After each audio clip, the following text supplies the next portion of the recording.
안녕하세요. 영상 공부방의 김성래입니다. 앞으로 영상에 관한 재미있고 유익한 이야기들을 해볼까 하는데요. 이야기에 앞서서 구독과 좋아요를 눌러주시면 복 받으실 겁니다. 지금 제가 영화 두 편의 썸네일들을 다 딴 건데요. 싱커 디텍션을 다 따놨죠. 이 영화에서 어떤 특정 색감이 강하다라는 느낌을 찾아보기가 힘듭니다. 제가 이제 이미지 텔링 시간에 했던 영화들, 뭐 영웅도 있었고요, 뭐 베이비 드라이버, 라라랜드도 있고, 그러니까 각종 영화들을 보면 어떤 영화 하면 떠오르는 색감 같은 게 있었어요. 그 전에 했던 라라랜드 같은 경우는 하늘의 색감 같이 이제 보랏빛 같은 게 훅 떠오르고요. 뭐 베이비 드라이버에서도 핑크톤, 뭐 영웅에서도 개별 시대나 아니면 상황별로 나오는 지배적인 색감, 이런 것들이 있었는데 이 영화에선 사실 그런 색감을 딱 꼭 집어서 얘기하기가 되게 어렵습니다. 그냥 전체적으로 채도가 낮고 밤에는 차갑고 그 불빛이 있을 때만 되게 따뜻하고 어떻게 보면 그냥 일반적으로 을에 있을 법한 이런 것들을 좀 많이 보실 수가 있죠. 그래서 이 영화를 이야기할 때는 어떤 색감에 관한 이야기보다는 촬영에서 좀 이야기를 좀 더 많이 해보려고 합니다. 일부 장면에선 대비가 되게 높은데요. 영화 전체적으로 봤을 때는 대비가 마냥 높다고 하기도 어렵습니다. 보시면 뭐 블랙이 이렇게 처박혀 있고 막 이런 부분들 있긴 있는데 되게 그냥 애매한 느낌의, 그냥 전체적으로 대비가 높다기보다 그냥 어둡게 찍힌 이런 느낌들도 좀 많이 떠올리게 돼요. 뭐 이런 컷들 같은 경우는 그러니까 어둡긴 하지만 막 대비가 심하게 높다라고 말하긴 어렵겠죠. 이 엠마누엘 루베즈키 감독이 색보정 과정에서 있었던 일들을 조금 얘기해 주긴 했어요. 이분이 컬러리스트래요. 스티븐 스콧이라고 하시는데 이분한테 레버넌트 촬영본을 주면서 그 얘기를 했다고 해요. 배경은 어둡게, 얼굴은 밝게, 하늘은 좀 바꿔줘. 요게 이제 가장 기본적인 컨셉이었다고 합니다. 하늘을 바꿔달라고 그랬는데 하늘을 어떤 식으로 바꿨는지는 잘 모르겠습니다. 합성된 하늘이었을 수도 있고, 그거는 이제 우리가 전후로 알 수 없지만 하늘에만 뭐 어떤 색감을 특별히 더 부여했다 이런 느낌은 없긴 없거든요. 기본적으로 컨셉은 배경은 어둡게, 얼굴은 밝게. 요 관점에서 보시면 얼굴 같은 데들은 확실히 빛이 좀 다가갈 수 있도록, 빛이 닿을 수 있도록 신경을 좀 쓴 것 같습니다. 그리고 혹시 이 영화 보시면서 묘하게 그림들이 좀 불편하다라는 생각 해보신 분들 계실 것 같아요. 저도 이 영화를 다시 보고 예고편을 다시 보면서 느낀 장면인데, 이 영화는 구도를 되게 특이하게 잡습니다. 대표적으로 이런 구도죠. 그냥 이런 구도만 봤을 때 이게 그렇게 이상한 구도인가? 라는 생각하실 수 있는데요. 이런 것도, 이런 구도도, 여기도, 이 영화들은요 되게 지평선이나 수평선이 이미지의 한 중간쯤에 와 있어요. 우리가 일반적으로 보면 시선이 그냥 서가지고, 물론 우리나라에 지평선이 잘 없어서 느끼기 어려운 경우가 많습니다만, 되게 일반적인 경우라면 오히려 이런 느낌이 더 강할 거예요. 오히려 땅이 조금 덜 보이고 하늘이 좀 많이 보이게 돼요. 이게 사람이 일반적으로 볼 수 있는 시야 선상이라고 하거든요. 보통 뭐 7:3 얘기를 많이 합니다. 근데 이 영화에서는 의도적으로 수평선이나 지평선을 굉장히 이미지의 중간까지 올려요. 이렇게 찍으려면 이미지를 아예 낮추거나 혹은 이미지를 조금 높여서 고개를 밑으로 꺾어야 돼요. 아래로. 일반적이지 않은 거라는 거죠. 우리가 보는 시선이랑 다르다는 거예요. 그러다 보니까 묘하게 일반적으로 많이 보던 느낌이 아니라서 좀 불편함을 줄 수 있습니다. 이렇게 지평선을 이렇게 크게 보여주면요, 깊이감이 조금 죽어요. 그냥 하늘이 멀리 보이는 이미지에서는, 지금 요거 같은 경우는 상대적으로 좀 덜 그렇죠. 이런 이미지 같은 경우 봤을 때는 하늘이 이렇게 많이 보일 때는 굉장히 깊이감이 있어 보일 수 있습니다. 이 영화는 전체적으로 어떤 수평선 같은 거나 지평선 같은 게 이미지 한 중간쯤을 지난 이미지를 일부러 많이 만들어 놨어요. 여러분들 뭐 사진 촬영 같은 거 해보신 분들 아시겠지만 수평선 같은 게 사람의 목을 지나지 않게 하거든요. 왜냐면 목을 뭐 잘라 보인다라는 뭐 평가 같은 것들 때문에 이런 수평선이나 지평선이 사람 목 근처로 오는 각을 많이 안 잡아요. 일부러 이 영화에서는 계속 뭔가 불편함을 주고 싶어서 의도적으로 이런 소위 말하는 구도의 문법 같은 거를 막 깨는 것들을 보실 수가 있습니다.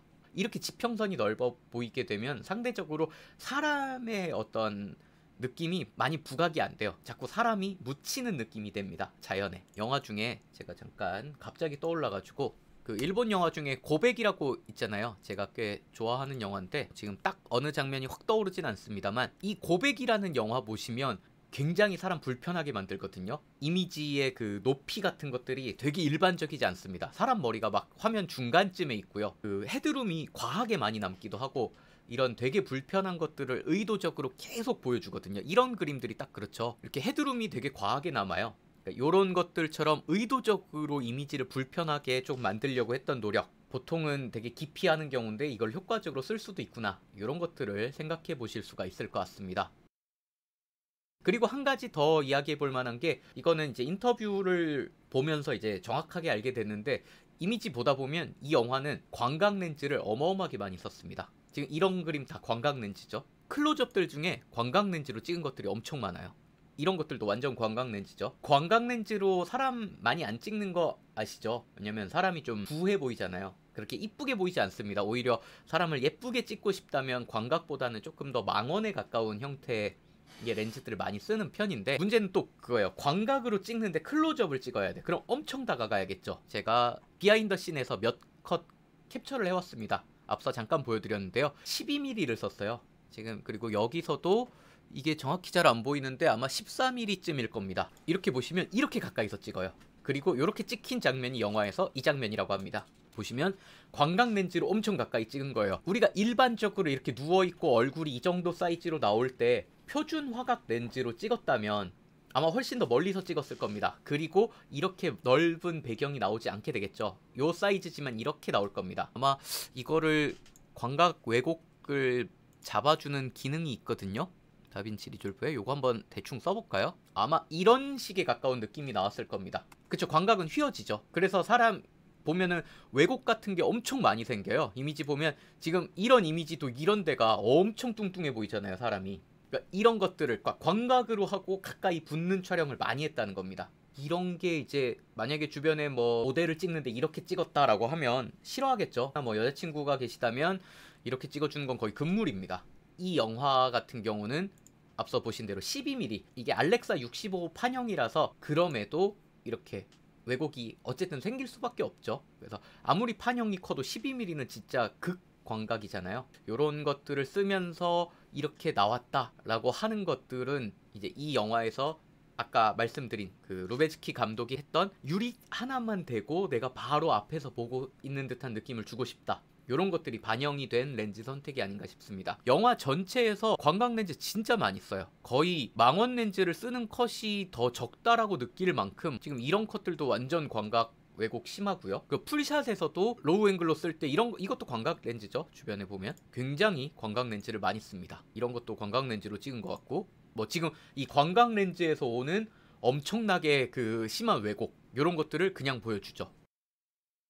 채도를 줄인 거, 요것도 조금 할 얘기가 있는데요. 이 이미지 영상들 보시면 디테일이 진짜 많습니다. 이 영화는 지금 보시면 물론 여기 배우 둘이 있지만 이 배우를 제외하고 어떤 숲이라든가 이런 데에 선 같은 게 엄청나게 많아요. 그리고 기본적으로 뭐 계속 숲이 나옵니다. 이런 숲들이 나오기 때문에 이미지에 디테일이 진짜 많아요. 그리고 여러분들 아시겠지만 광각 렌즈는 보통 망원 렌즈에 비해 심도가 좀 깊게 표현되는 경우가 많죠. 같은 렌즈 조리개일 때 더 깊게 표현이 되죠, 심도 자체도. 이런 것들로 봤을 때 광각 렌즈를 많이 쓰고 애당초 주변에 디테일이 많은 공간에서 촬영을 한다, 그러면 이것만으로도 여러분들이 보시면서 보게 되는 정보량이 엄청난 거예요. 근데 여기서 채도까지 높아버리면 너무 과한 정보를 주게 됩니다. 그러니까 보면서 막 지치는 거예요. 게다가 이 영화는 거의 2시간이 넘죠. 2시간 반? 이 정도 되는 긴 영화입니다. 그래서 지치지 않기 위해서는 채도가 높으면 안 됐을 것 같기도 합니다. 어떻게 보면 진짜 내가 이 공간에 내던져진 것 같은 느낌? 네, 뭐 그런 것들을 표현하려고 한 것 같긴 합니다.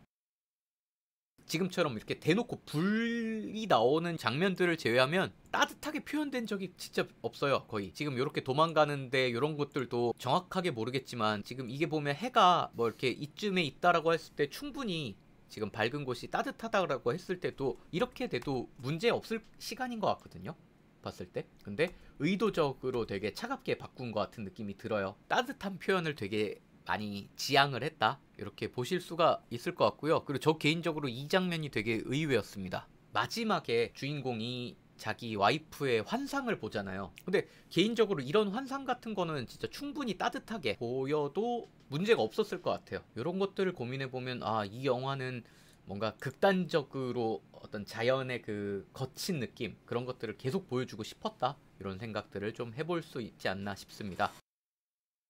그리고 이 영화에서 추가적으로 이거는 단순하게 저건 아니고요. 단순하게 그 렌즈의 심도 문제는 아니고요. 이 영화에서는 안개를 엄청나게 적극적으로 씁니다. 보니까 현장에서 안개를 많이 만든 것 같아요. 비하인더 씬 같은 거에서도 그런 뉘앙스의 세팅하는 것들이 조금 보이고요. 물론 뭐 지금처럼 애당초 안개가 끼어 있는 상황 같은 것들도 볼 수 있습니다만, 지금 이런데도 뒤에 그냥 날이 흐리지 않았을 수도 있을 것 같아요. 의도적으로 뭐 뒤쪽에 안개 같은 것들을 계속 만들어서 넣으려고 했던 것 같아요. 그림에서 뭐 이런 뒤에도 어떤 안개 같은 거를 계속 만들어서 넣지 않았을까라는 생각이 드는데, 이 안개를 의도적으로 되게 많이 넣은 듯한 그 표현을 사용한 이유가 있는 것 같더라고요. 이 영화에서는 원근감 개념이 되게 떨어집니다. 그러니까 광각 렌즈를 쓰면 보통 원근감이 확 왜곡돼요. 이런 장면들 원근감이 되게 과장되잖아요. 가까이 있는 거는 더 커 보이고 멀리 있는 거는 더 작아 보이는. 근데 말씀하신 거 맞습니다. 제가 생각하기에는 그런 느낌이에요. 너무 많은 디테일을 가리는 게 심도만으로 안 되는 것 같은 거예요. 그래서 보통 이제 우리가 모나리자 보면 그 뒤에 그 대기원근법이라고 하잖아요. 대기원근법을 이용해가지고 이미지들을 좀 가리는 효과, 이런 것들을 사용하곤 하는데, 여기서 이제 광각 렌즈를 써서 원근감을 이미 크게 만들어 놓은 상태에서 오히려 뒤에는 이런 포그머신 같은 걸 이용해서 원근감을 애당초 흐려버리게 만드는 거죠. 이런 느낌들도 이 이미지가 보면서 불편하게 만드는 요소인 것 같아요. 원근감을 크게 만들어 놓고 그 다음에 뒤에서는 그거를 헷갈릴 수 있도록 만든 어떤 장치를 추가하는 거. 이 영화에서 촬영해서 요것도 약간 의도한 것 같긴 한데, 이 영화는 이미지의 가로축이랑 세로축도 자꾸 부딪히게 만듭니다. 이 영화에서 세로축은 좀 부정적으로 보이고요, 가로축은 상대적으로 긍정적인 이미지입니다. 제가 말씀드리는 게 어떤 거냐면요, 세로축이 되게 많이 나오는 공간이 보통 숲속이잖아요. 이런 울창한 산림이 있는 숲속을 많이 보여주는데, 얘가요 숲에 들어갔다가 곰한테 물리고요, 그 다음에 맨 처음에 숲속에 있을 때 인디언한테 습격받고요, 이런 막혀있는 공간에만 가면 뭔가 안 좋은 일이 자꾸 생깁니다. 그리고 마지막에 얘랑 싸우는 공간도, 쫄리는 공간도 소위 말해서 세로축이 많이 보이는 이미지예요. 세로축이 많이 표현되는 공간들이 대체로 좀 위험한 공간이다, 이런 것들을 좀 많이 표현을 하고요. 반대로 도망치거나 한숨 돌릴 때는 가로축이 많이 보입니다. 지금 그때 이렇게 물에 뛰어들어가지고 여기 급류 타고 와가지고 쉴 때도 세로축보다는 가로축이 좀 많이 보이는 이미지를 보여주고요. 처음에 물로 도망갈 때도, 그러니까 세로축이 가득한, 여기 보시면 원테이크잖아요. 그러니까 세로축이 가득한 이런 숲속에서 가로축이 더 강해지는 물로 도망가게 되고요. 그리고 마지막에 얘가 구조되잖아요. 숲속에서 구조될 때도 구조되는 순간은 세로축이 많이 안 보입니다. 그러니까 이런 것들을 보면, 이런 것들도 어떻게 보면 약간 이미지 컨셉으로 잡고 진행을 한 것 같다라는 느낌이 들어요. 가로축과 세로축이라는 어떤 이미지 설정, 컨셉 설정도 되게 잘 하지 않았나라는 생각이 듭니다. 얘기를 하다 보니까 확실히 색보정보다는 어떤 촬영에서 어떤 고민을 했고 이 고민들을 어떻게 풀어냈고, 이런 것들이 좀 많이 보이는 영화죠.